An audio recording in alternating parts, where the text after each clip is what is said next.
Thank you. Thank you very much.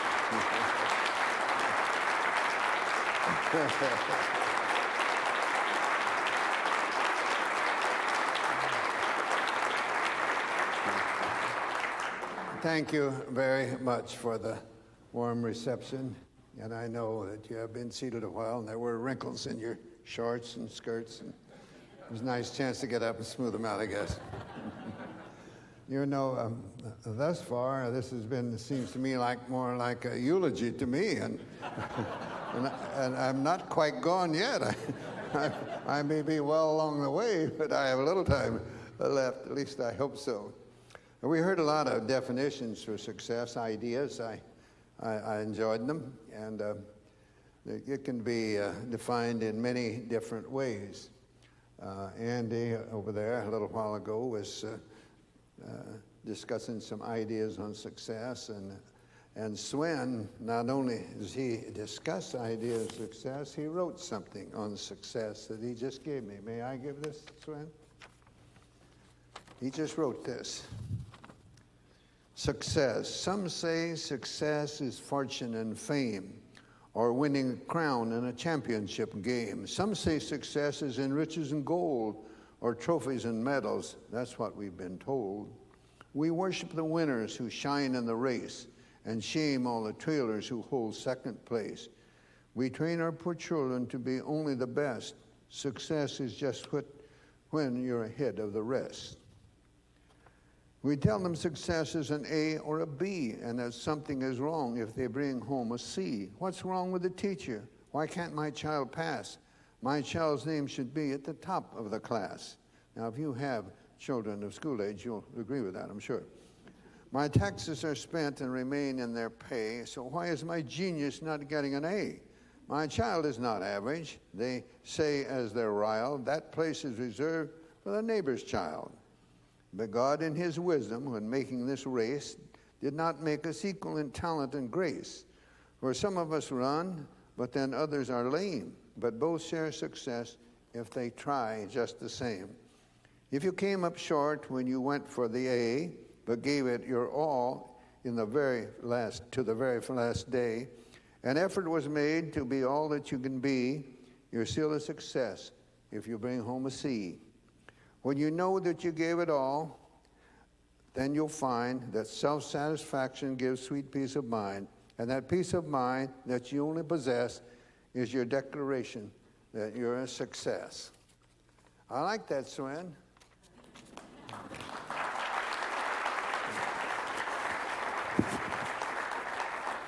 I believe a great deal of it emanated from something that I worked on for quite a while to come up with.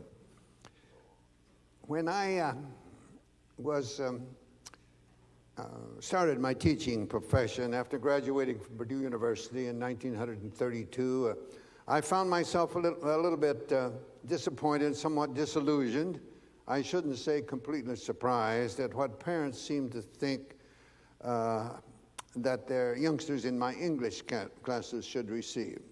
And if they didn't receive an A or a B, I found that many parents just felt that either the youngster or the teacher had failed. I didn't like that way of measuring. I didn't think it was fair. The good Lord in his infinite wisdom didn't create us equal as far as intelligence is concerned any more than we equal as far as size, appearance. We are not born in the same environments. We do not all have the same opportunities. And I didn't like that way of measuring. Now, even in the 1930s, alumni, I think, are much like you are today, and you judge the athletic teams of your alma mater by the winning percentage.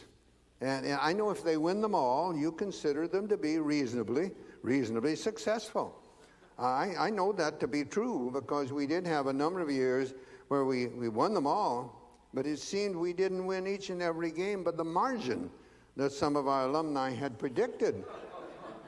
And I occasionally had the feeling that they had not only predicted it, but they had backed up their predictions in a more materialistic sort of way. But that was true in the 30s. It's true in the 30s. I don't think it's a fair way. And I didn't like that. And we all want success, and we should. There's nothing wrong with that. But Let's try to consider what true success is. I think there's a misconception in many ways. Well, I thought about this, and I wanted to become a better teacher. I wanted to give the youngsters under my supervision something to which to aspire, other than just a higher mark in the classroom or perhaps more points in some athletic endeavor. I didn't know how to go about it, but I thought a lot about it. And many things came to mind. First of all, my father. My father, when I was young in grade school, he tried to teach me and my brothers that you should never try to be better than someone else. You should always be learning from others, and you should never cease trying to be the best you could be. That's in your power. The other isn't. And if you get too concerned and engrossed in the things over which you have no control, it will adversely affect the things over which you have control. And I'm sure when Dad tried to get that across, he didn't do a very good job, because I think for the most part it went in, but that's about it. It didn't retain. But somewhere in the hidden recesses of the mind, I guess it did, because years later I thought about that. Then I also recalled a professor I'd had that had the class give their definitions of success, and it was very interesting, and I would say that most of them are quite different from those that I heard this morning, because most of them at that particular time at our age, there was something about material possessions or power or prestige of something along that line. And I didn't like that, but I remembered that. And then I ran across a verse, a simple verse. I love poetry, as has been indicated. And I think it makes an impression, can make it a point. And one simple verse said, "At God's footstool to confess, a poor soul knelt and bowed his head. I failed," he cried. "The master said, thou didst thy best. That is success." I like that. And from those three things, I coined my own definition of success. Peace of mind, attained only through self-satisfaction in knowing we made the effort, and I believe that's left out on the board, we made the effort to become the best of which we're capable. We're all equal in that respect. We may not have the same facilities with which to work. We may not be in the same environment in which to work, but we're all equal as having the opportunity to make the most of what we have under the conditions that exist, and the opportunity to try to improve those conditions instead of getting back to one of Dad's sets of threes. Don't whine, don't complain, don't make excuses. Just do the best you can. So that was the origin of this. And I wanted it to make me a better teacher, and as they say, give the youngsters under my supervision something in which to aspire. And it didn't seem to be working. And I couldn't figure out why. And I tried to analyze it, and self-analysis is sometimes more difficult than trying to analyze others. But I finally came to the conclusion that it was just a definition. It was something rather abject. And I felt that if I could come up with something you could see, it might become a little more meaningful and make a little better impression upon those that might be subjected to it. And about this time, here again, something popped out from the hidden recess of the mind that I'd heard many years ago called a ladder of achievement. Someone had taken a ladder with 5 rungs in the ladder and had named each rung of the ladder some particular trait or characteristic that this particular individual felt was necessary to get to the top of the ladder, where we'd all like to get. We might differ on what we consider the top of the ladder to be, but we'd all like to get there, and I don't see anything wrong with it being ambitious, but I think there's something wrong for ambitious people that don't do anything about it. Just expect it to happen without putting in the effort to do so. So from this, I can't use a ladder, of course, he beat me to it. I'm sure I would have thought of it if he hadn't. But somebody beat, he or she, I don't know who it was. But that gave me an idea of the pyramid. And I thought about this sometime, worked on it for many years. But for some strange reason, the very first blocks that I chose for this were the cornerstones. And you'd all agree, I'm sure, with me that if any structures have a strong, any strength and stability, it must have a strong foundation. And of course, the cornerstones anchor the foundation. And why I happen to just choose those and never change them, I don't know. Because many of the other blocks within the structure changed positions, some of them, and a lot of them are new. I discarded different ideas and kept these in because I could use many things by different name that might mean perhaps the same thing within the structure. But the cornerstones, always. I never had an idea about changing them. One, of course, is industriousness, and the other is enthusiasm. Industriousness. There is no shortcut. If you're looking for the trick, if you're looking for the easy way, you might get by. That's true for a while, but in so doing, you will not be developing the talents that lie within you. Industriousness. Grantland Rice, I believe, has been spoken of, and I know there's a poem or two in the manual about him, but when I think of industrious, I think of something that I read way back in the 30s that he wrote, How to Be a Champion, and he said, in part now, you wonder how they do it, you look to see the knack, you watch the foot in action, or the shoulder, or the back, but when you spot the answer where the higher glamours lurk, you'll find in moving higher up the laurel-covered spire that the most of it is practice and the rest of it is work. I certainly believe that is true. There is no substitute for that. The other cornerstone is enthusiasm. Do you people all enjoy what you're doing?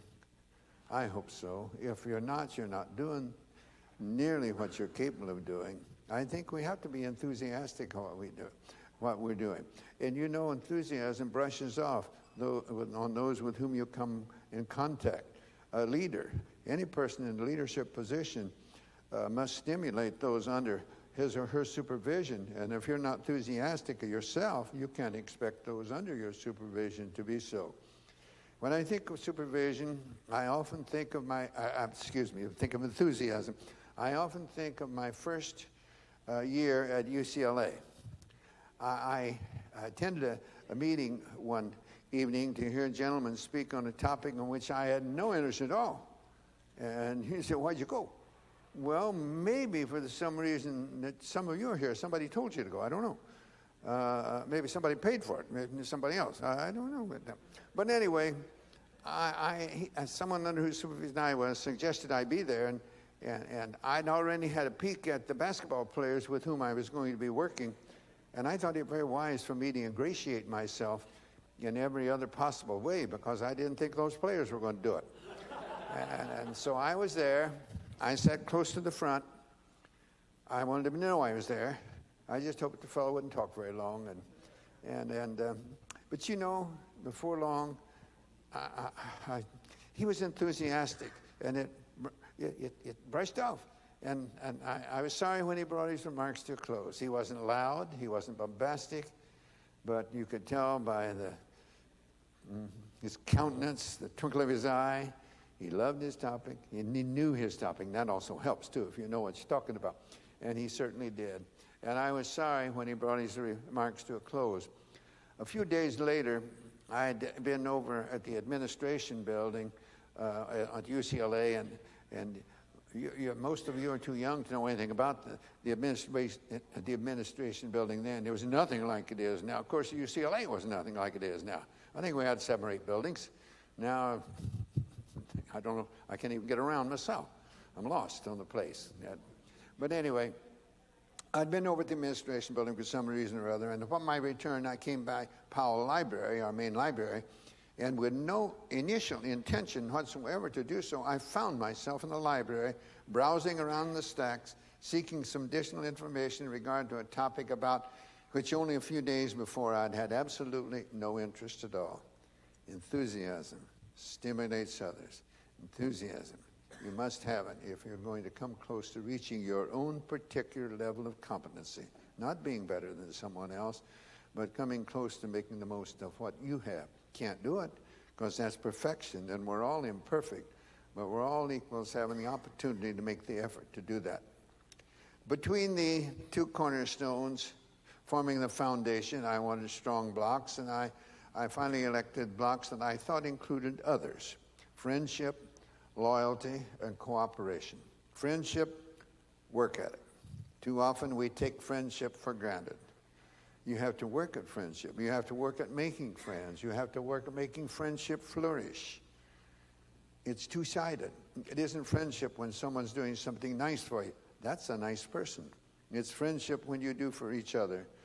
Friendship is like marriage, two-sided. Both sides have to work at it.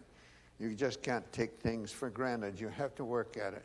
And it pays enormous dividends, whether it be in friendship or just in marriage. Or I shouldn't say just in marriage, or in marriage. And then we have loyalty as a center block.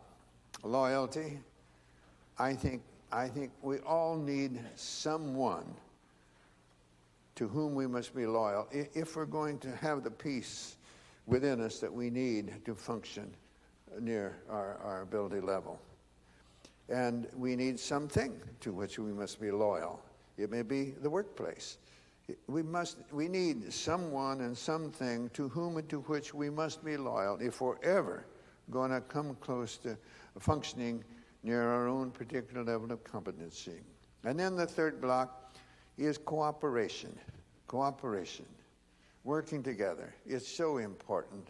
I think modern science and technology has made the world so small today that cooperation is even more essential throughout the world. It's always been essential. But the way things are today, seeing things as they're happening on the other side of the world, and the miraculous things they're doing in outer space and all the other things, some of you hardly can't drive on the freeways here without having a phone up in your ear or something, and it's a wonder they're not more wrecks than they are. But anyway, we need cooperation. I think it is so important. And that forms the foundation of the structure. The second tier, I placed 4 blocks: self-control, alertness, initiative, and intentness. You must have self-control in whatever you're doing. As a teacher of basketball, I tried to maintain self-control on the sidelines. If I'm trying to teach my players that if they lose their self-control, they're going to be outplayed, don't they have a right to say to me, "Coach, if you lose your temper, you're going to be outcoached on the sideline"? I think they have every effort to. Sometimes you have to work at keeping self-control, but you must maintain it to do well at whatever you're doing. I suspect we have golfers here. It does take a lot of time, and it's expensive, and you probably shouldn't. But I know we do have golfers here. And if you lose your self-control, I know that the ball will be a little farther to the right or the left, or you're off the tee, or that 3-foot putt will seem about 10 feet if you lose your self-control. You have to keep your emotions under control to function well, physically, in whatever you're doing. But how about mentally? Decisions you have to make. How many of you have children at home, little children? They cry out for discipline, you know, not punishment, discipline. They want discipline. They want discipline. And discipline is to help. It's to prevent. It's to correct. It's to improve. It's not to punish. Be careful. Be careful. Don't antagonize. If you antagonize in your discipline, it might not bring the type of results that you'd like for it to have. But I think we all, even as we get older, we need discipline in certain areas, maybe in different areas than others. But it must be done with self-control. If you lose your self-control, I don't see there's any way that you can attain positive, productive results. So it's so important that you maintain self-control in the physical things you do and the mental decisions that you must make. Then the next block I have is alertness. There's something going on around about us almost all the time from which we can learn. But too often we get lost in our own narrow tunnel vision, in our egos, which we all have and should have. We just must keep it under control. But we will get lost that way. I think of my favorite American, Abraham Lincoln, when I think of alertness, and he once said, he never met a person from whom he did not learn something. And he had a great sense of humor, too, and he said, of course, most of the time it was something not to do. Well, that's learning just the same. That's learning just the same. So we must be alert and alive, because we never know whether there's going to be something there that can help us become a better person. And then the next block is initiative. Goodness sakes, don't be afraid to fail. None of you are perfect or perfect. Oh, we're all imperfect. You're going to fail on occasions. But the greatest failure of all is failure to act when action is needed. You have to act with self-control. You have to use the information that you've acquired in the past in regard to the situation that requires action. But you have to act knowing that at times you will fail. But don't be afraid to fail. That's the greatest, absolutely the greatest fault of all, is the failure to act when action is needed. The next block, I chose to use the word intentness. I might well have used determination. I might well have used perseverance. I might well have used persistence, but I just happened to use the word intentness. Tried to look it up in the dictionary one time, couldn't find it, but nevertheless I used it. And it's being determined on reaching a realistic objective. I believe in goals, but I believe you have to use good judgment in making a goal. If you make the goal too difficult to attain or achieve, that will become apparent, and it will be counterproductive. If you make the goal too easily achieved, it won't be very lasting, probably, and not worthwhile. So goals should be made difficult, but within the realm of possibility. Good things should take time, should take hard work, and goals should acquire that. Don't give up. At times, you're going to come against obstacles. You're going to come against adversity. But someone said, when I look back, it seems to me all the grief that had to be left me when the pain was o'er, stronger than I was before. I believe that's true. How do we get stronger physically? Weights, adversity. How do we get stronger mentally? Increasingly difficult subject matter. Math, for example, we don't start with calculus. We start with arithmetic and get into algebra and geometry and so on. Increasingly difficult.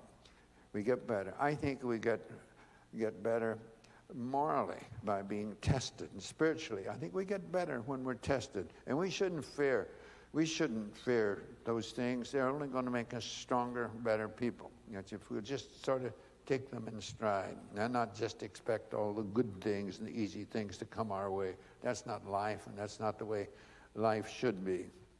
So that takes care of the first two tiers. Now we get to the third one, which I call the heart of the structure. And those are condition, skill, and team spirit. You must be conditioned for whatever you're doing. And I dare say some of you think when I speak of that I'm thinking only of physical condition, and I certainly am thinking of physical condition. But you cannot attain and maintain desirable physical condition unless it's preceded by mental and moral conditioning. So they're all important. And there's different types of conditioning. Whatever your profession is, you have to be conditioned for it. Even in the same profession, let's say a football player, if that can be considered a profession, from what I've read, what some of those players are being paid, I guess it would have to be considered a profession. But let's take football. A linebacker certainly is not conditioned the same way as a wide receiver is. There's different type of conditioning. And the coach, the teacher, he better be conditioned in a certain way too.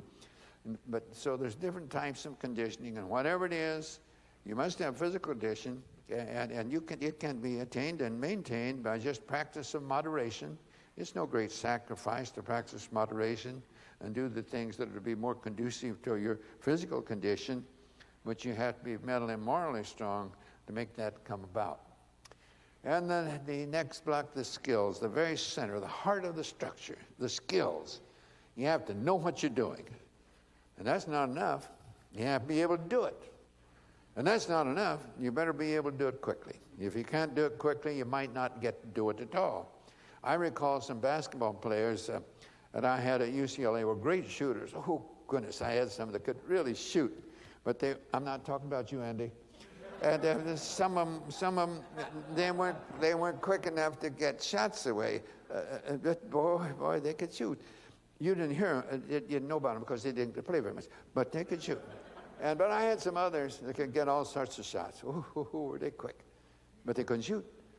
And that didn't help us either. So you have to be able to do things not only proper, but quickly.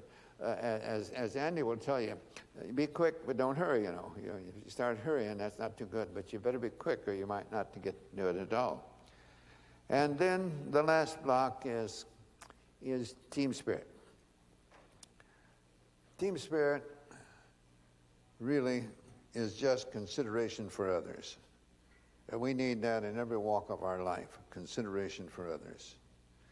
I once heard team spirit defined as a willingness to lose oneself in the group for the good of the group. And I used that for some years, but it never quite satisfied me. And it wasn't quite what I was looking for. I didn't know why, but I finally came up with something that improved it as far as my feeling was concerned. I changed the word willingness to eagerness. If you're eager to do something, you'll want to do it, and you'll try. You'll work your best. If you're willing to do something, well, somebody asked me to, and I'll do it. I really don't want to, but I will. And I don't think you can force yourself to execute near your level of competency unless you're eager to do something. You must be eager to do something. But consideration for others. I firmly believe that in this troubled world of ours today, if heads of state truly had more consideration for others, our problems would not be as severe. We'd have problems. We're always going to have problems. But if we'll be considerate and listen to others, the problems will not be unmanageable. They may be difficult, but they wouldn't be unmanageable if we'll just look at the other person and have consideration. You know, in the history of our civilization, there have been many wars fought, millions of lives lost because heads of state, those in position to make these judgments that cause wars, were not considerate of others. And that's a shame. That's a shame. You know, in some way, you and I are guilty unless each and every day in our lives we do not try to do something to alleviate unjust prejudices, because there's so many unjust prejudices.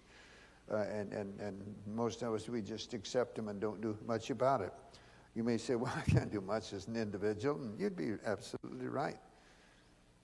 But together, much can be accomplished. We are many, but are we much? Not until we work together for the common goal. I spoke of war a moment ago, and I'd like to, if you don't mind, bring up something personal that happened to me. During the Vietnam situation of a number of years ago, I didn't understand that then nor now. Any of you, could you understand it? If you'd explain the whole thing to me, no one ever has yet. But I found this was a sort of an anti-establishment era, and a lot of young men in our country were running off to Canada or the Scandinavian countries or elsewhere to avoid the draft. And was I critical of those that were running away. I didn't want my grandsons to run away. If they were, I hoped they wouldn't be drafted, but if they were, I wanted them to go. But I was so critical of those that were running away. I mean, you know, criticism is like envy. It's like jealousy. It can become cancerous within you, and you might not even realize it. You know, jealousy doesn't harm the person of whom you're jealous. It harms you. That were running away. I didn't want my grandsons to run away. If they were, I hoped they wouldn't be drafted, but if they were, I wanted them to go. But I was so critical of those that were running away. And you know, criticism is like envy. It's like jealousy. It can become cancerous within you, and you might not even realize it. You know, jealousy doesn't harm the person of whom you're jealous. It harms you. And I think criticism and envy can do the same thing. It can become cancerous within you. And this was happening to me without my realization, I believe. But I had occasion to go across the country. And in coming back from the east on the plane, I picked up a magazine that I hadn't, I'd seen the magazine, but this article I hadn't seen before. And it was written by a man who was in World War I. And he saw the horrors of war at the very front. He was in the infantry, and he saw the horrors of war. And after one terrible battle, when between the Allies and the Germans, they were shelling each other back and forth, and then there'd be a lull, probably bringing up more ammunition, I presume. But during this lull, he sat down and wrote some lines that he chose to call Two Sides of War. All wars are planned by older men in council rooms apart. They call for greater armament and map the battle chart. But out upon the shattered fields where golden hopes are gray, how very young the faces are where all the dead men lay.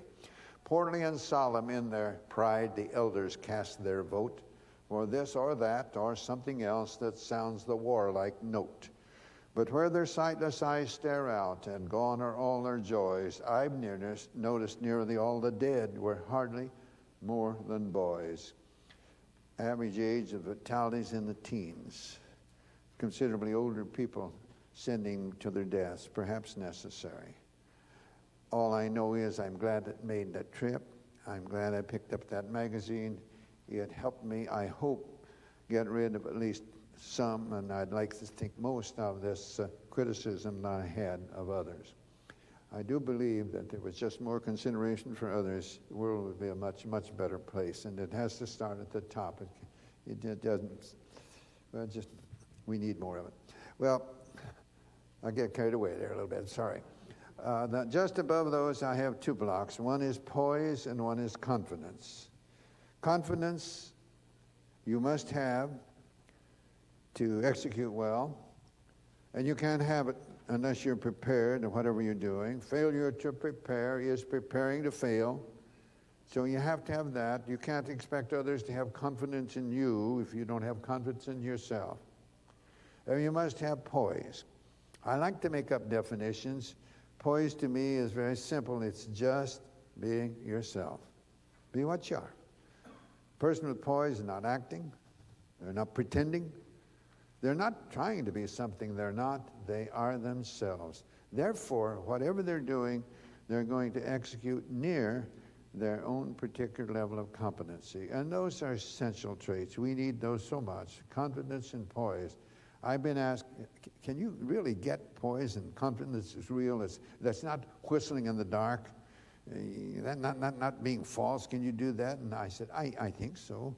I think it's possible. And they said, well, how? And I said, well, it's difficult, of course, but they're good qualities. And good qualities should be difficult to attain. And they said, well, how do you do it? And I said, well, let's say if you're industrious, if you're enthusiastic, if you're friendly, if you're loyal, if you're cooperative, and if you maintain self-control, and if you're alert and alive and observing constantly, and if you have initiative and aren't afraid to fail, knowing quite well that you're imperfect and you are going to fail at times, and if you're intent on reaching realistic objectives and attaining poise and confidence, and if you conditioned yourself for doing these things, and if you work at it and are skilled and can execute not only properly but quickly, and if you're imbued with consideration for others, you'll have poise and confidence, and it'll be true. It will not be false. It will not be whistling in the dark at all. And these things, all these things will lead up to the top block and make you competitive. They'll make you enjoy it when it's difficult.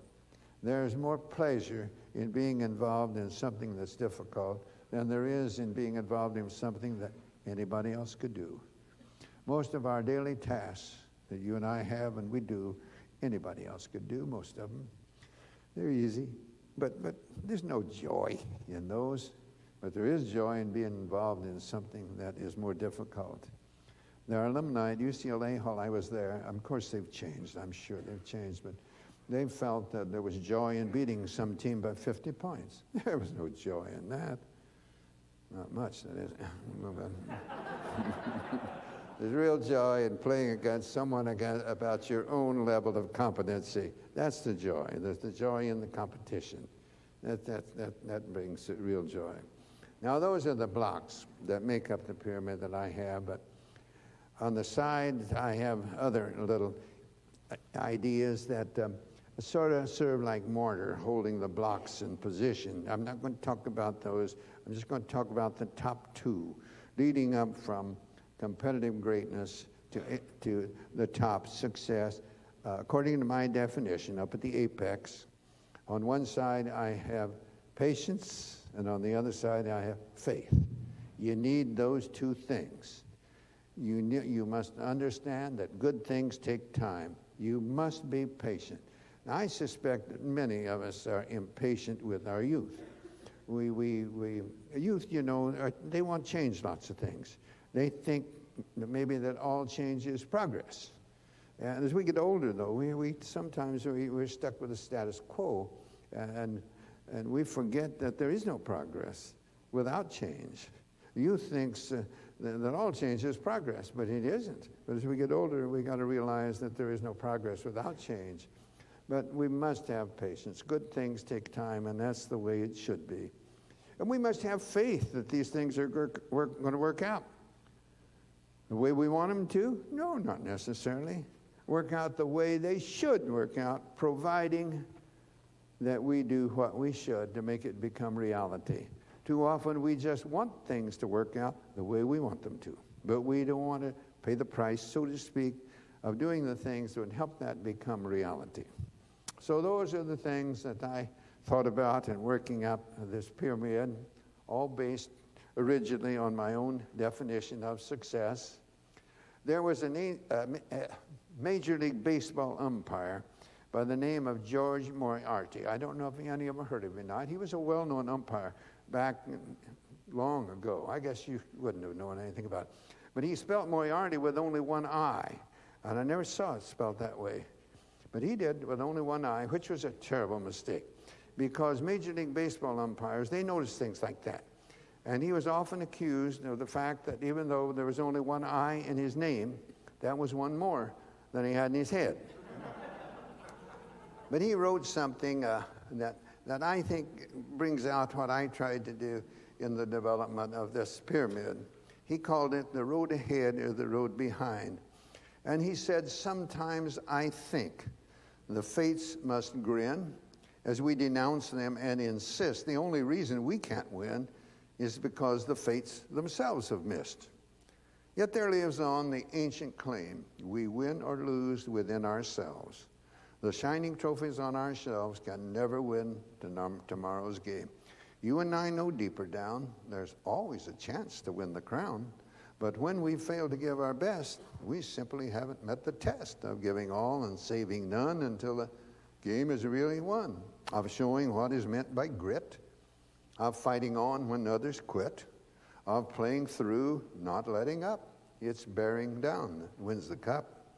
Of dreaming there's a goal ahead, of hoping when our dreams are dead, of praying when our hopes have fled, yet losing, not afraid to fall, if gamely we have given all. For who can ask more of a man than giving all within his span? Giving all, it seems to me, is not so far from victory. And so the fates are seldom wrong.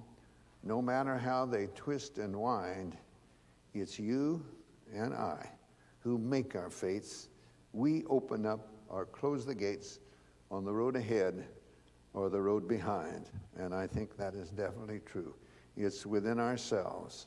There's so much truth when Dad said, don't whine, don't complain, don't make excuses. Just do the best of which you're capable. Make the effort to do the best of which you're capable. Never can do it 100%, but you can always make the effort. So I think with those remarks, I'll conclude about my pyramid, and I think, I didn't watch the timing here very close. Well, we're not too far out. We'll take time for questions, any kind of questions. I always kind of enjoy questions, and it gives me a chance to banter a little bit with you.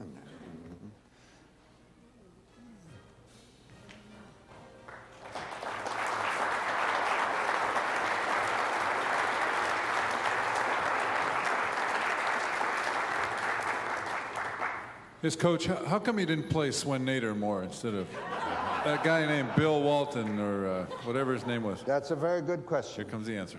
At that particular time, not that I got a lot smarter, but I wasn't smart at all at that particular time, and somehow, in my opinion, Bill Walton was just a much better player than Swen Nader.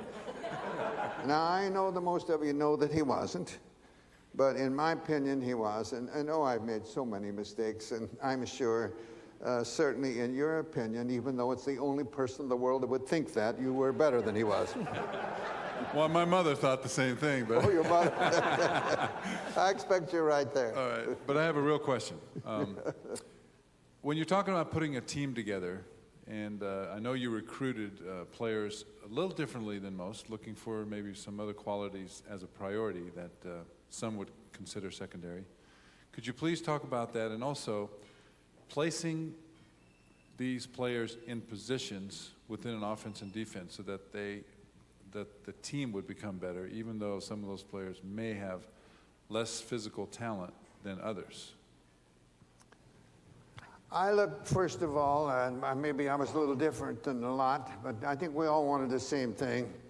As a teacher, I wanted quickness. I think quickness is the most valuable asset in any sport. I've taught a number of sports before I came to UCLA, and whatever they were, I thought quickness, but the quickness must be under control. You have activity without achievement if the quickness isn't under control. So it must be under control. And then I look at, next to that, of course, now at UCLA, first of all, I looked at their transcript. Can they get in? And we couldn't get in a lot of youngsters that they're getting today, but anyway, I'm looking at that. Can they get in, or do they have a chance to get in? And then that would be first. Then the quickness of the player, and then do I think they can be molded into a team player? Oftentimes, high school and even college, and I mean even the pros, certain players are pampered so much that they just become individual, and they're not team players. Of course, we all have egos, and we think, oh, if we had them, we could change that. And sometimes I did that, and sometimes I was right. But I wanted team players. I wanted those that were considered. I studied the transcripts of all players. I want more than just their grades. I wanted something about their family background, and give me some idea, something about them. So we did that. I didn't care too much about seeing them. I tried to get 5 different coaches who had teams that played against this particular individual in whom we might be interested. And I had a list of things that I'd send to them. I'd call them first and see if they'd do it, if they'd fill it out. And then I'd give great things from 1 to 10 about many of the fundamentals of the game and attitude and competitiveness and all that. And then I'd get those, and the own coach, if he would do it, and most of them would, and I'd take all those and I'd make one composite of all those. And from that composite, it would be a pretty good determining factor of whether I would actively pursue this individual. Now, players have to work into the team element, and there's where I had one of my biggest problems. We had lots of players that were good players that weren't going to get to play very much because I generally used 7 players. I wanted an extra backcourt man and an extra front court man that are going to do most of the playing until the game is really decided, won or lost. Now, you'd have specialists here and there you might put in for a minute or two, but generally speaking, the 7 are going to carry the load. Now, one of the most difficult situations that you'd have with which to cope would be to get the other players to recognize this fact, and because they're going to be largely responsible for the development of this 7, and that's hard when they're not going to get to play very much, but they are needed. Everyone We all want to be needed, wanted, and that trying to get them to do that. I think myself, and it might be a good example that you might understand. How many watch the Lakers? Most of you? Well, Shaquille and Kobe. What's practically all of the who do they talk about practically all the time on the Lakers? You know, they got 12 guys there. Kobe and Shaq, Kobe and Shaq, Kobe and Shaq. And when Phil Jackson, the coach, was at Chicago, who'd you hear about? Who'd you hear about in Chicago? Jordan and Pippen, mostly. George and Pippen. But you've got to get all the other players to accept the fact that these certain players, you have to have them. They don't have to have you so much as you have to have them. You can do pretty well. They can get others to replace you pretty well, but it's going to be pretty hard to replace those two and to get them to realize that. So that was difficult. I'll use a specific example somewhat, and you might have been thinking about this a little bit, Swen, I don't know. How many of here remember, and this has been so many years ago, most of you are much younger, you might, Sidney Wicks, does that name ring a bell with any of you? Sidney Wicks was as physically talented to play a forward position as any player I ever had. But when he came in, he was an individual player. He was not a team player. He didn't think that. He thought he should be in there. And he'd tell me, you know I'm better than Shaq. You know I'm better than Roe. How come I'm not in there? And I said, well, yes, I know that, Sidney. And I think they know it. And I think probably the rest of the players on the team know it. And it's just a shame that you're letting them beat you out. Because you are better. You're so much better. Oh, he'd say. And I'd say, but until you get the team playing the team game, they're going to be playing ahead of you. And if it isn't them, it'll be somebody else. Somebody will be playing ahead of you. He had trouble understanding that. I'm not sure he ever did, but all I know is, in my opinion, the next 2 years, that was his sophomore year. Freshmen weren't eligible for competition as they are now. In the next 2 years, I think Sidney Wicks was the best college forward in the country.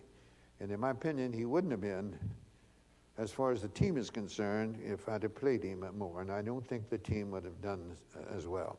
He obviously thinks so, but we were very fortunate that the team had some pretty good players, and the team did all right with him not. So he couldn't really complain too much.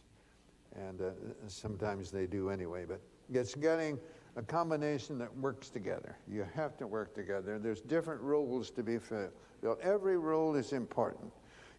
Alcindor, Jabbar, take an automobile. He's the powerful engine. He's a powerful engine. And here's somebody that maybe is just a wheel. Just a wheel.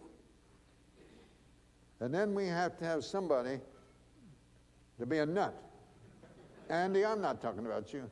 I'm not talking about you. It takes a nut to hold that wheel on. But now when you analyze it a little, how good is that powerful engine going to be if you lose a wheel? And you're going to lose that wheel if you lose the nut. So all are important. And I think, and I've learned something in the last year or so working with Andy Hill on his book, Be Quick But Don't Hurry. I think I failed in some areas that I didn't think I failed. I thought I was doing a pretty good job in certain areas, but I found out that I didn't. And I wish I could start over. It's pretty hard to turn back the clock. So, but you're always learning, always learning. But it's getting a group to work together for the common goal. And I think the most successful teachers, it doesn't have to be in sports, in anything, if you get everybody working toward the common goal, if everyone aren't concerned about who's going to get the credit, a lot can be accomplished. If you have individuals, whether I'm going to get the credit or not, then that takes away from somebody else. Does that answer your question, Swen? Okay. It's very short and precise. Coach, when you look at the game of basketball today, who are the teachers that you feel are doing the best job for preparing their players, not just for life in the NBA, but more importantly, building their characters for the life outside of the game? Well, I want to definitely stay away from UCLA for obvious reasons. I don't want to just forget them. I think in our conference, has shown over a period of years that Lute Olson from Arizona does a real good a job of that. And knowing what most of his players have done after they've graduated from school, and I'm not talking about just professional basketball, because that's not what they're in school for. Some of them think they are, but it's not what they should be. And I think he does an outstanding job. And there's no question in my mind that Mike Montgomery up at Stanford, Stanford's a great university, and I like to see these great universities that are truly academic universities, and I think UCLA is too, incidentally, but I want to leave them out of it. I think Mike Montgomery at Stanford is one that I had one of my ex-players ask me not too long ago if I had a son that was being actively recruited to play basketball a lot of different places, what would I be thinking of? What schools would I think of? And I said, well, Stanford certainly would be one of them, and I think Duke certainly would be one of them, and I think Princeton would be one of them, and a lot. But there's a lot of others. I just mentioned some, but there are a lot of others. But I'd want him to be interested in where he certainly is going to get a good education. But there's some places where I think a good education, but I don't think the leadership there and the program there would be what I'd prefer him to be under. But I'll find another one. So, but. That's just some, but there are many others. You know, some of the best places are not these high profile. It might be there's smaller colleges right here in California that I'd be very happy to have a son of mine go to, or grandson, or great grandson now. You know, I have 10 great grandchildren. A couple months, we're going to have 11. So they're working on it.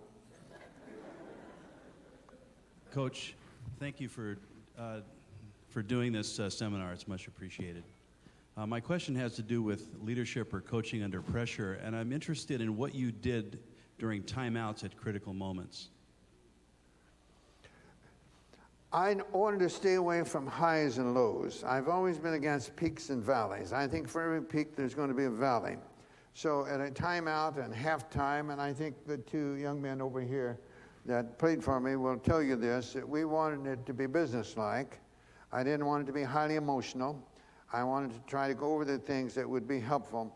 Let's speak of my last number of years, the years when I had many years I had no full-time assistants. But when I had two full-time assistants like Gary Cunningham, who's now the director of athletics at the University of California, Santa Barbara, and Denny Crum, they both had things that I wanted them to definitely speak about. In timeout, for example, Denny, I want you to talk on our press. And you have just a few seconds, you know, it's not too long. Timeouts aren't too long. And Gary, I want you to talk about our set offense. I'm going to talk about our set defense and our fast break.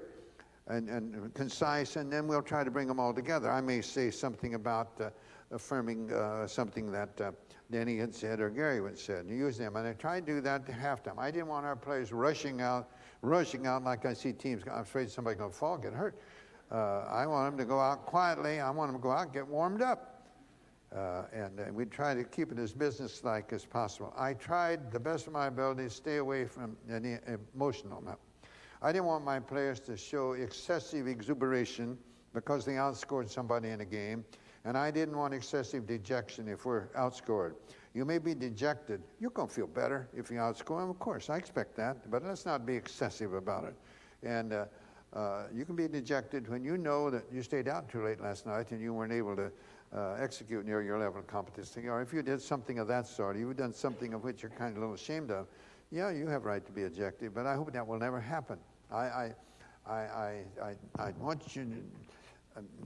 My idea is, I like Cervantes, who said the journey is better than the end. To me, it was the journey, the practice I always loved. The games I didn't always love that much. Oh, I guess I did, but not to the extent I loved the practices.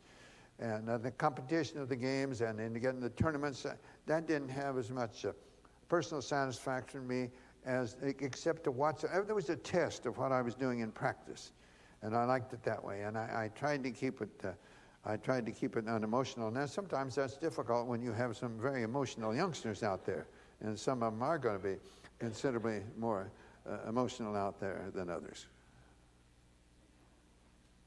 Yes, sir. Coach Wooden, during the 88-game win streak, your teams never had a bad night in which they lost. Despite you had talented players, were conditioned, great offense, great defense.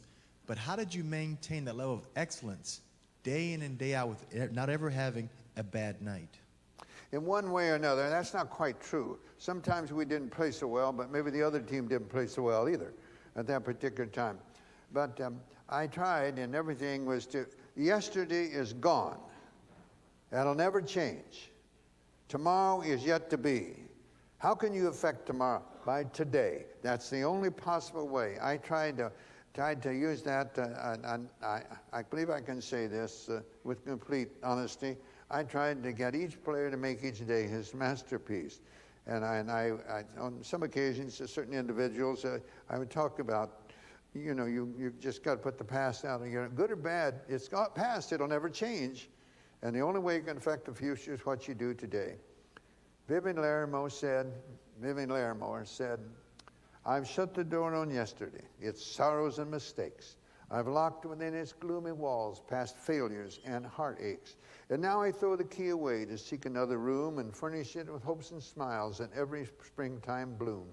No thought shall enter this abode that has a hint of pain, and men, envy, malice, and distrust will never entrance gain. I've shut the door on yesterday and thrown the key away. Tomorrow holds no fears for me, for I have found today. I think there's a lot to that. Today is the day that counts. It's today. Don't put it off. Today. You can't, I believe, I was brought up somewhat, I believe, maybe by Lynn, that I said, well, I'll work twice as hard tomorrow. If you're capable of working twice as hard tomorrow, what's wrong with today? Why can't you work twice as hard today? I wouldn't buy that excuse at all. And wish I could follow it 100%. I've got so much mail piled up on my desk. Well, I'll do that tomorrow. And I didn't want those under my supervision to look at it that way.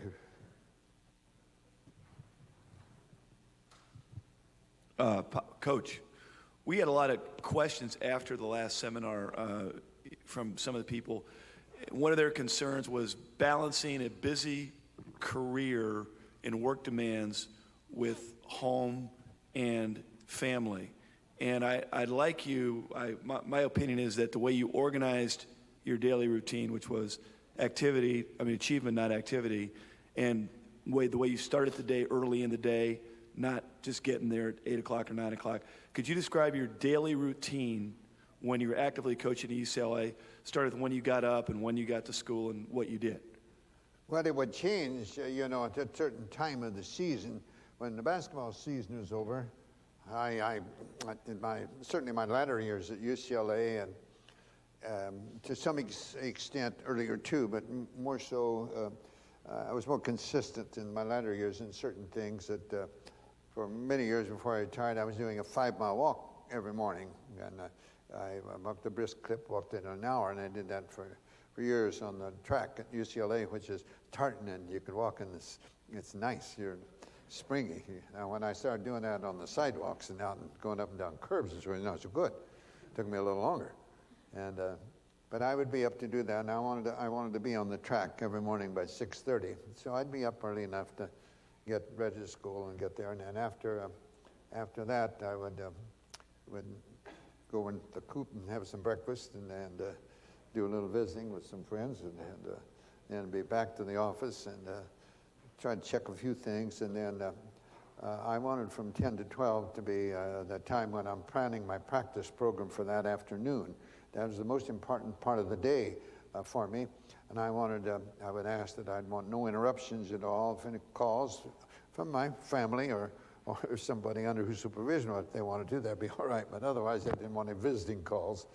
And a couple of hours planning the practice, and then in the afternoon, come back and try to catch up on the mail and phone calls that needed, and then be over and be dressed and on the floor by 3 o'clock in the afternoon, because our practices after we got Pauley Pavilion, which I had my last 17 years, would be, no, it didn't happen 70 years. It only happened 10 years. I wanted to be on time. If I expect my players to be on time, and as Andy and Swin will tell you, that's one of the things that I was very strict about, be on time. I thought practice should start on time, and they must stop on time. And I think they'll tell you that I didn't keep them late. We stopped on time, and I didn't always do that. You know, in my early years of teaching, practice wasn't going well, and you know it's going to be that way a lot of times. And practice wasn't going, I'll keep them late, and I'd work them harder and keep them late. And they're tired mentally, and they're not going to get things. And one time I gave new things late in the practice period. That's crazy. That's when they're tired physically, so they're tired mentally, and they wouldn't get it. And as they wouldn't get that, more and more I'd get upset, and I'd keep them longer. And I was newly married then. You know, it's my early years. And a newly married man should never go home, you know, in a bad mood. When you get older, it doesn't make any difference. You know, early. But I wanted to be at practice early, and my players could come into practice at 3. I wanted them there on the floor, certainly no later than 3:15, to be able to loosen up a little bit on themselves before I blew the whistle at 3:29. We're going to start our practice, our organized practice, at 3:30. But I wanted to have some little time between 3 and 3:50. There's certain individuals that I might ask to come a little early. I wanted to work on them on some particular aspect for a little while. After practice, during the season, we did have, in my last number of years, we'd have training table, and we'd have that. Then I'd go home, and that's where your joy comes, and finally getting home, being with your family. Because, as has been said, family, faith, and friends. And if you have that, you don't need much else, really. But that would be my pretty schedule. And then that night, I'd do a little reading. I tried not to bring my practices home. And I'm very proud. My dear Nellie would say, when she was interviewed, she'd say, I can never tell whether John had a good practice or bad practice, because he would be the same when he came home. And I think that's important. I think there are those who bring the day home to their wife, and they've had some problems too. Maybe the children have acted up a little in some way. They got a report from school or something that need this or that. And I think if you bring your problems home, it isn't good. And try to make that the real family time when you are at home. Now, out of season, then that would be entirely different. I didn't have those 2 hours to plan the practice, and I didn't have the practice, and try to get home and discipline my daughter over here, who was always getting in some sort of trouble, and I don't know, or trying to get her little brother in trouble in some way. Of course, she wouldn't believe that, but I kept a pretty good routine. But I really I didn't go off. I think family should come first, and Nellie if I had to go somewhere, she went with me, and she was at every game, and road or at home, and I think you have to keep the family well up there. Don't get so involved in making a life you forget to make a living, or making a living that you forget to make a life. I reversed that a little bit. You got to make a life. Mm-hmm. Coach, you walked us through your day. Could you take us back to when Lou Alcindor and Warren and Gail Goodridge would be out ready to go, and you were ready to go? How did you get those players motivated to work together and come up with a plan? They all have the same thing. They all want to play, and they all want to outscore their opponents. Whatever you call it. You call it winning, fine. They all want that, and there's no problem. And I was very fortunate, I would say, in my years. I hoped I had a little something to do with it by the recruiting, but not always. Individuals that will be team-oriented and will be thinking of the interests and the welfare of the team as a whole rather than the individual. And that certainly was true. The two probably most recognized players that I ever had at UCLA, and I think probably those who followed basketball will agree, were Alcindor and Walton. And you never saw two more team-oriented players than those two. Now, I had others just as good, but they weren't in the limelight, the spotlight like they were.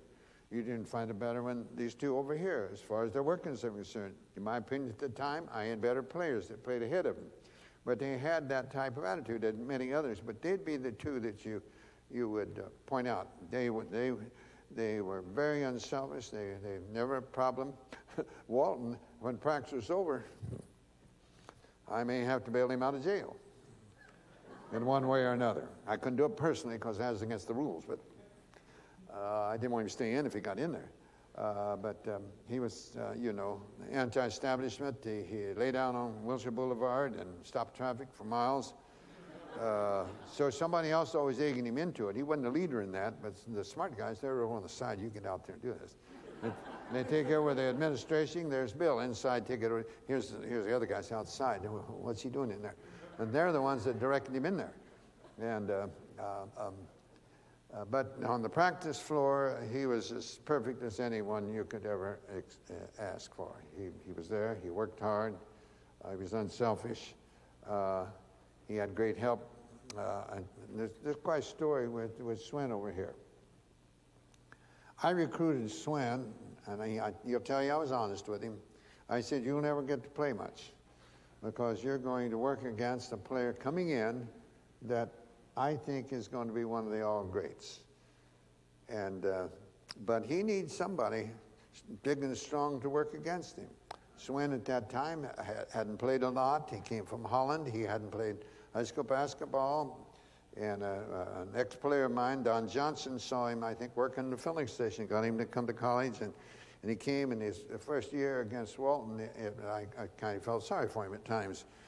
But before long, I started to feel sorry for Bill.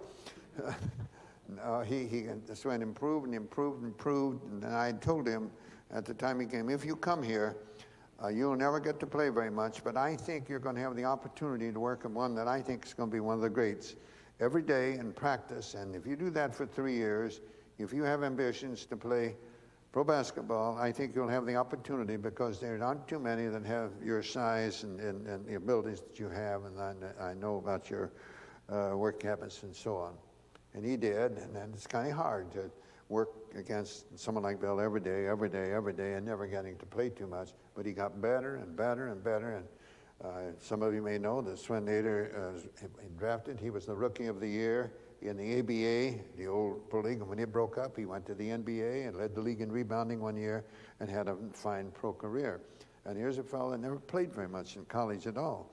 But he had a tremendous attitude. And I think that Bill helped him. He helped Bill.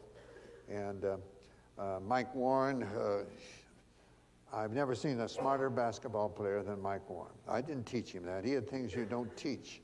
Of course, he did play high school ball for a player who played for me at the high school where he played, and he also played for me at Indiana State, and he had a pretty good idea when he came out here what I expected from him, and he was tremendous. And but their desire to do well in those never went down. They wanted to do well, but their desire in doing well is so they could put that to use for the welfare of the team. And if you have that, you have to have the ability. If they don't have the ability, I've had some great team players and great attitudes, but they just didn't have the ability. But I think that they were.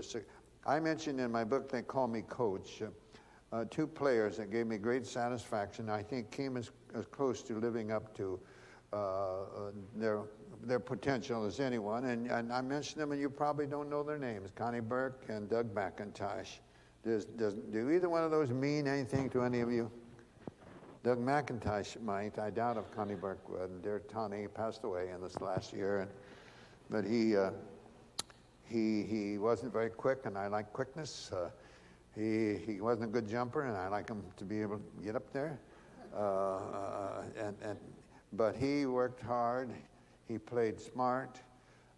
He utilized his talents to the best ability. He wasn't quick, but he learned to do things quickly by proper footwork and proper balance, things of that sort. And Doug McIntosh, when I saw him play as a freshman, we had a freshman team, I thought, he'll never play a minute in the varsity. until the game is won or lost. Then I might throw him in. But he'll never play in a meaningful minute. And you know, the very next year, as a sophomore, we came to the national championship game against a big university who had a big team. Tyson Buckley, 6'10", 6'11", and he's only 6'5", and he replaced the starting center.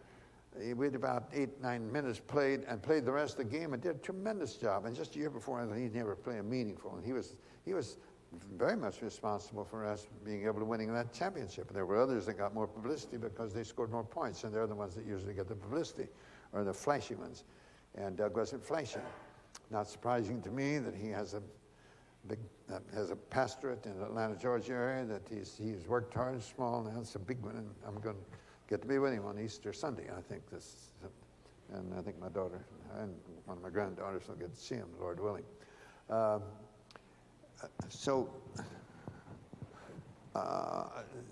the ones you mentioned, there was no problem. They want to do well. They want to do well. You don't have to force them. And but they're all wonderful with whom to work. Hi, Coach. Watching the Olympics, and especially the ice skaters, they're committed to excellence, and they get out there and they want to do well, and then seeing someone fall, and then how they get up graciously and continue the program.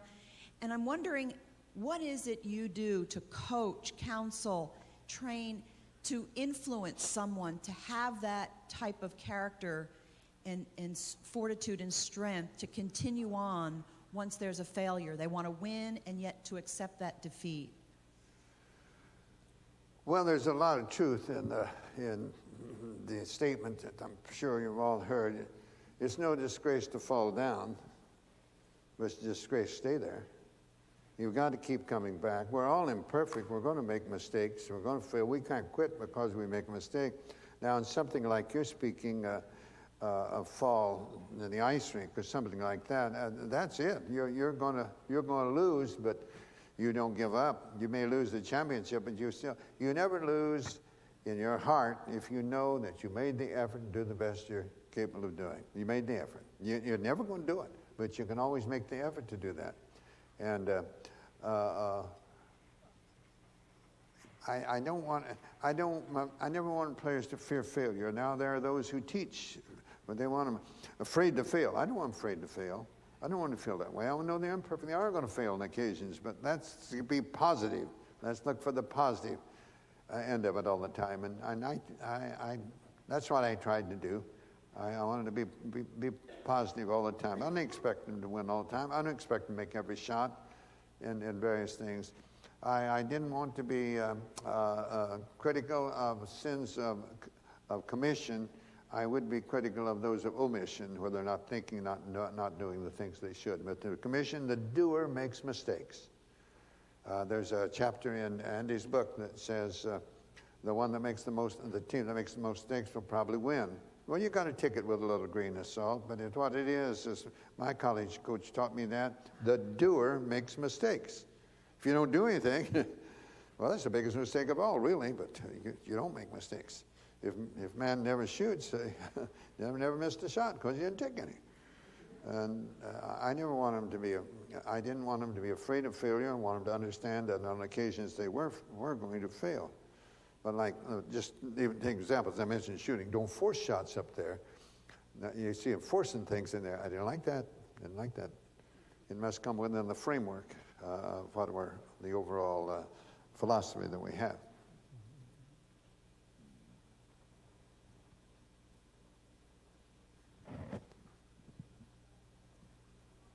Coach, have you ever considered putting together a pyramid of failure? And if so, what would you put at the heart there where you have skill on the pyramid of success? I just put hard, I guess. It'd be pretty good to put right in there. I don't know. I've never done that. I don't know. But many of the blocks, you take one out and the things don't crumple. You got to have them all. I think they're all important. I don't care what your ability is if you're not industrious and work hard. If you don't enjoy what you're doing, you're not going to do the best you can. So all are important. If you're not friendly with others, you're not going to have the team concept. If you're not loyal to somebody, you're not going to have peace with yourself.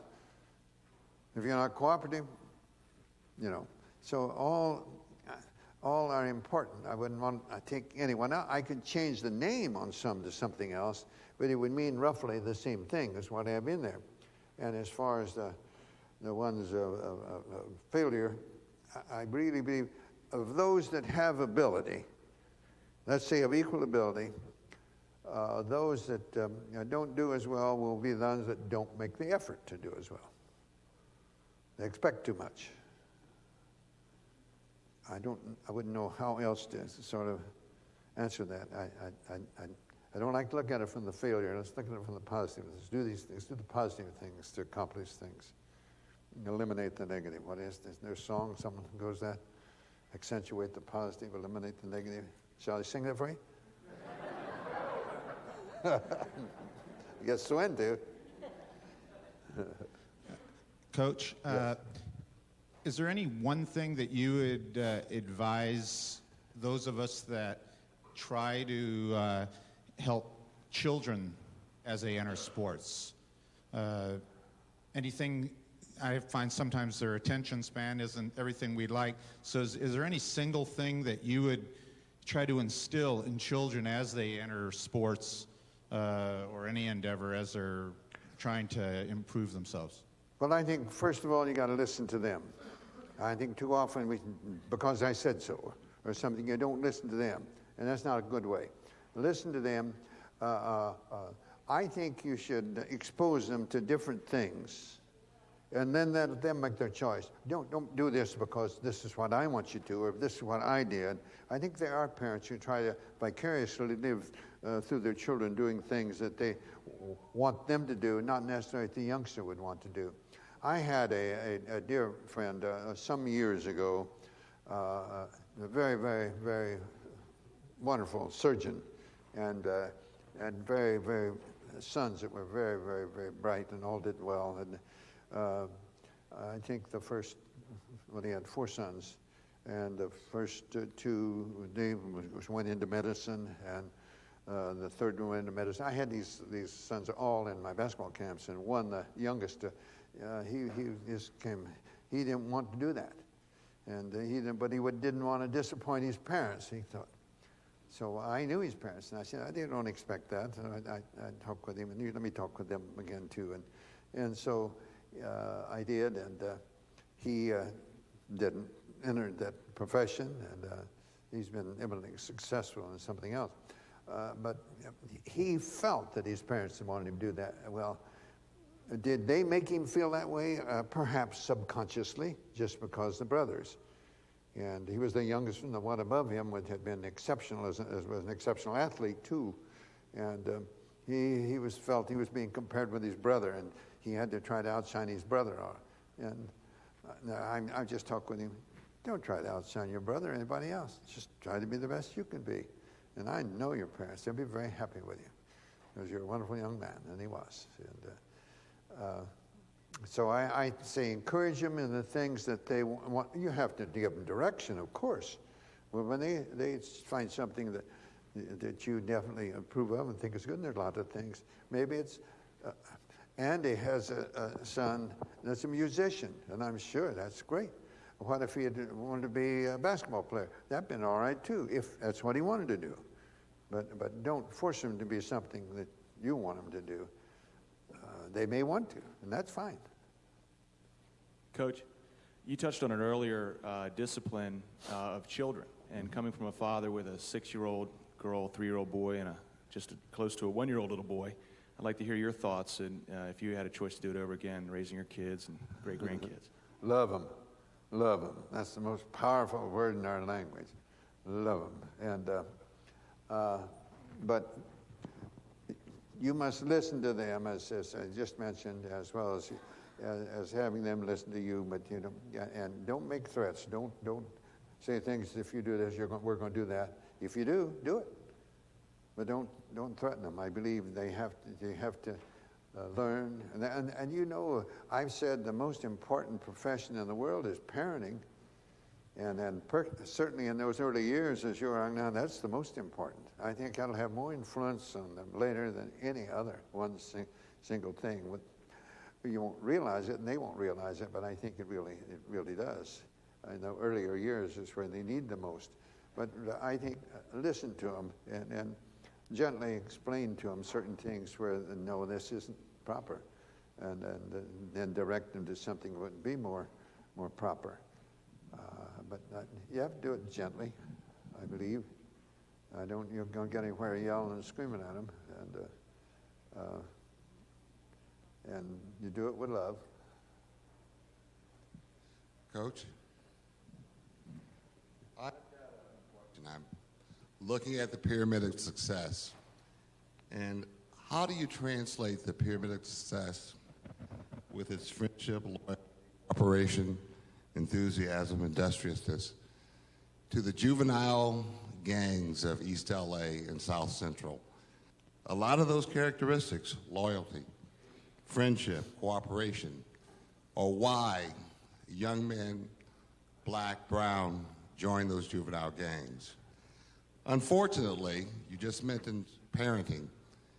Those parenting skills are not evident in those communities. They didn't grow up with a Joshua Wood did. They don't have those value structures. How does this pyramid of success translate to those communities? Well, that's very difficult. I know it's a very difficult question. Yeah, and I'm not trying to be unfair about it, but this is a great pyramid of success, and that is a real problem for our community. And have you given any thought on how this pyramid of success could translate and possibly bring success to those communities? I wish I could. We need it before they become that way. That's the most important, the prevention. If you have the prevention, you won't have the cure. Most of those, as your youngster, many of them, as we know, come from inner city homes, and many of them don't have good parental guidance at home. And I think we need a greater effort to help that. The prevention is more, I can't say it's more important, but if we have the prevention, we won't have to have the cure so much. And once that they reach that age, I don't know. You know, far more intelligent people than I are trying to cope with this gang situation, and they have loyalty to each other. That is right, and that causes part of the problems. You become a lot, pretty much like those with whom you associate. And they haven't had it at home, and they're getting it out, and they're getting some attention, something what all need and love. And it's a hard thing. I certainly wish I had an answer to that. I'd be something if I had an answer to that. They'd look on me like Mother Teresa. Mm-hmm. Coach? It shows how difficult the problem is, because a pyramid of success really isn't available. Yes? Because they don't have that foundation to build on. Mm-hmm. Thank you. But breaking the old habits, tough. Coach? Okay. I have a question about faith. It seems to me, looking at the pyramid, it's pretty difficult to accomplish these things without it. And just speaking for myself, I speak to God every night. It's easy to tell when that happens, but it's more difficult to tell when He's speaking to us. And so my question is, how do we know when God is speaking to us? And when that does happen, how do we better listen to Him? He's always speaking to you. You're not always listening, but He's always speaking to you. You have to have faith that is true. If you don't have it, if you don't believe in it, I'm sorry for you.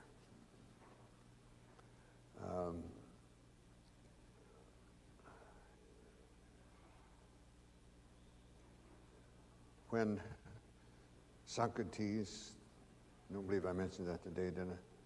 When Socrates was jailed and facing imminent unjust death, he had great serenity, great peace. The jailers couldn't understand that. They couldn't understand why here's a man He knows he's facing unjust and imminent death, and yet he's at peace, has great serenity. They say, why aren't you preparing for death? And Socrates' answer was, I've been preparing for death all my life, by the life I've led. He knows. He knows. He listens. Ladies and gentlemen, Coach John Wood.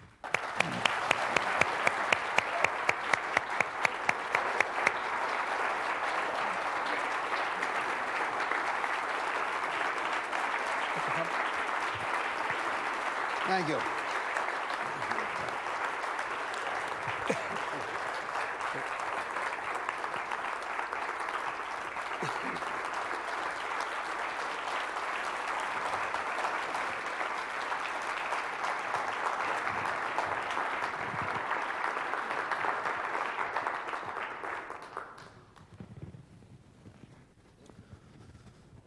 Thank you for a great morning. We're going to take a break for lunch right now. We'd like to have